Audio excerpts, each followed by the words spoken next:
There is a way of thinking that feels like progress. You're busy, you're planning, you're analyzing, you're thinking things through. From the outside, it looks responsible. From the inside, it feels productive.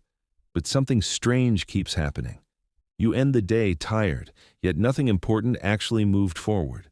You were mentally active the whole time, but not truly advancing. This is the habit. The mind stays in preparation mode. It keeps organizing, rehearsing, refining, optimizing, and it feels like work. Because your brain is using energy, because your attention is engaged, because you're on, so it registers as productivity. But deep down, you sense it. You are busy thinking about doing, not actually doing. And the habit is subtle.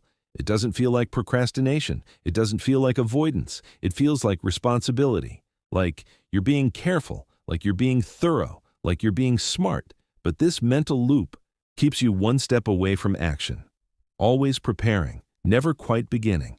And until you recognize this pattern, you'll keep mistaking mental activity for real progress. Your brain loves this habit because it feels safe.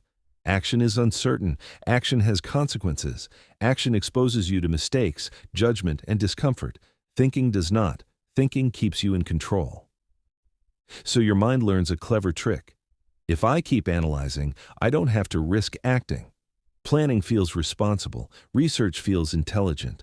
Optimizing feels disciplined. But underneath, something else is happening. You're postponing contact with reality. Not lazily, not consciously, but psychologically. Your brain discovered that preparation reduces anxiety. Every time you thought things through instead of stepping forward, you felt a small drop in tension. That relief trained your nervous system. It learned, thinking equals safety, action equals uncertainty, so it began to prefer the first. Now you can spend hours organizing ideas, refining plans, rewatching advice, imagining better systems, and it feels like work.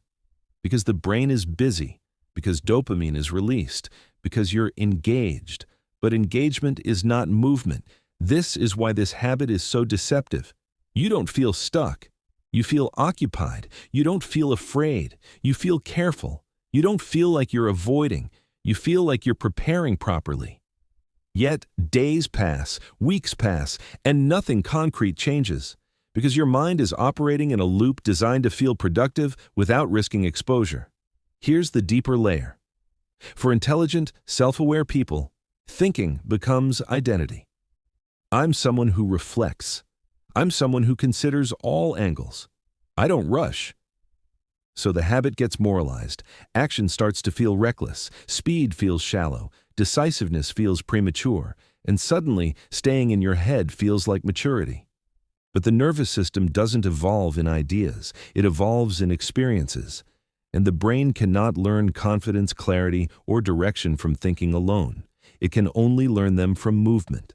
Yet this habit keeps you circling the starting line, convincing you that one more round of mental preparation will finally make you ready. It won't. Because readiness is not a thought, it's a state that only appears after you move. Here's the hidden cost of this habit. When your mind stays in preparation mode for too long, it begins to confuse clarity with certainty. You tell yourself, once I understand this fully, I'll start. Once I feel more confident, I'll act. Once everything makes sense, it will be easy. But the brain never reaches a point of perfect certainty, so it keeps working. And the longer it works without movement, the heavier it becomes, because thinking without action creates a strange kind of tension. Your mind is active, but your life is still. That mismatch drains energy.